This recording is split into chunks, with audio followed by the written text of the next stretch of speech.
ایک حدیث میں یہی بات ہے کہ جو لوگ اللہ کو یاد کرتے ہیں انہیں اور جو لوگ اللہ کو یاد نہیں کرتے ہیں ان میں وہی فرق ہے جو زندہ اور مردے میں فرق ہے۔ تو یہ جو تعبیر ہوئی وہ بالکل اس حدیث کے مطابق ہے کہ ذکر کرنے والا زندہ ہے اور ذکر نہ کرنے والا مردہ ہے، باطنی طور پر مردہ ہے، ظاہری طور پر زندہ ہے۔ تو قلب جو ہے وہ اللہ کے ذکر سے زندہ ہوتا ہے، اللہ سے غفلت سے وہ مردہ ہو جاتا ہے۔ اس زندگی میں یہ سب چیزیں چھپی ہوئی ہیں کیونکہ لوگوں کے دل نظر نہیں آتے، لیکن باطنی طور پر وہ موجود ہے اور آخر میں وہ ظاہر ہو جائیں گے۔ اس دنیا میں وہ باطن میں یعنی حجاب میں اس دنیا میں یہ سب باتیں ظاہر ہو جائیں گی۔ جو دل کی حالت ہے وہ ظاہر ہو جائے گی۔ اگر اس میں تاریکی ہے تو اس شخص کا چہرہ سیاہ ہوگا، جیسے کہ قرآن شریف میں ہے کہ بعض لوگوں کے چہرے اس دن سیاہ ہوں گے اور بعض لوگوں کے چہرے سفید ہوں گے۔ تو اصل میں اس دنیا میں قلب سیاہ ہے اور قلب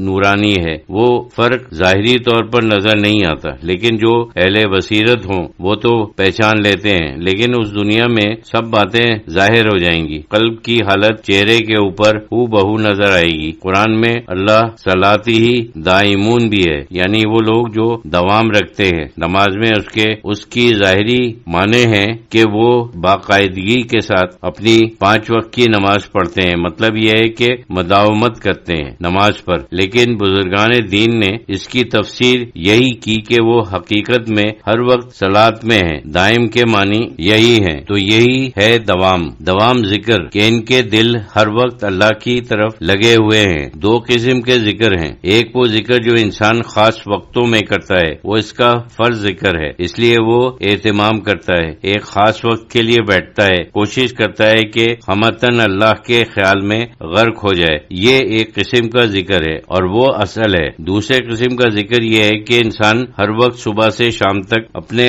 سارے مشاغل کے دوران بھی اللہ کو دل میں یاد کرتا رہے، فکر بکار دل بایار، اپنے سارے مشاغل کے دوران بھی اللہ کو دل میں یاد کرتا رہے۔ دوام ذکر اسی طریقے سے حاصل ہوتا ہے، لیکن جب تک وہ خاص ذکر اہتمام کے ساتھ نہ ہو تو وہ دوسری چیز حاصل نہیں ہوتی، وہ سمجھو اس کی جڑ ہے اور یہ اس کی شاخیں ہیں۔ تو اس کے ساتھ ساتھ دل میں بھی ذکر یا رات تک جب تک انسان جاگ رہا ہے تو وہ ذکر قائم رکھنا چاہیے کسی نہ کسی طریقے سے۔ ذکر کے کلمات ہر وقت زبان کے اوپر رہنے چاہیے، اگر کبھی بھول جائے کیونکہ انسان سے غفلت ہو سکتی ہے تو اس وقت پھر یاد کر کے شروع کرے، اور اللہ تعالیٰ نے اس کی رعایت کی ہے کیونکہ قرآن کی آیت ہے جس وقت تم بھول جاؤ تو اس وقت اللہ کو یاد کرو، یعنی بھولنا انسان کی فطرت ہے۔ اللہ تعالیٰ نے اس کی طرف اشارہ کیا ہے، جس وقت انسان یہ دیکھے کہ غفلت ہو گئی ہے تو پھر شروع کر دے،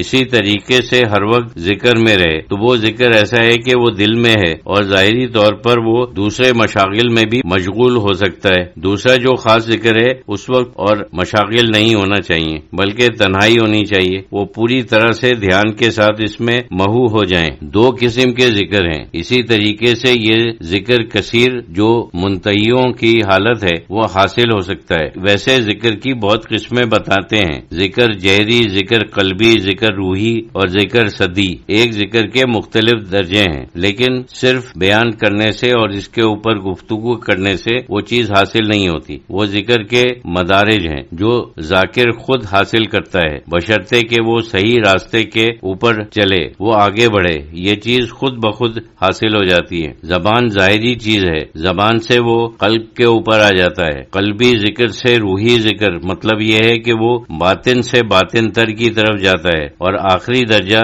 جس کو صرف کہتے ہیں، بلکہ وہ بھی آخری درجہ نہیں ہے، لیکن آخری درجہ جو الفاظ میں بیان ہو سکتا ہے وہ ہے۔ پھر ایک ذکر یہ ہے جو ہم اللہ کا ذکر کرتے ہیں، یعنی ہم اللہ کو یاد کرتے ہیں۔ ایک ذکر وہ بھی ہے جو اللہ تعالی ہم کو یاد کرتا ہے، یہ بھی ذکر ہے، جیسے قرآن میں ہے وَاذْكُرُونِي أَذْكُرْكُمْ، یعنی تم مجھے یاد کرو میں تمہیں یاد کروں گا۔ تو ہمارے اللہ کا ذکر کرنے سے اللہ تعالی ہماری طرف نظر خاص سے دیکھتا ہے، وہی اس کا یاد کرنا ہے۔ تو سمجھو ذکر کا جواب مل جاتا ہے۔ یہ بھی حدیث میں میں اس کے ساتھ ہوں جو میرا ذکر کرتا ہے، مجھے یاد کرتا ہے، میں اس کے ساتھ ہوں، میں اس کا ہم مجلس ہوں، یعنی اس کے ساتھ بیٹھتا ہوں، یہ ذکر کا اصل ہے۔ ایک دوسرا پہلو یہ ہے کہ جب تک اللہ ہم کو یاد نہ کرے تو ہم اس کا ذکر نہیں کرتے۔ حقیقت تو یہ ہے کہ وہ پہلے ہم کو یاد کرتا ہے، یعنی ہمارا ذکر کرتا ہے، پھر ہم ذکر کرتے ہیں، اس کے اثر سے ہم کو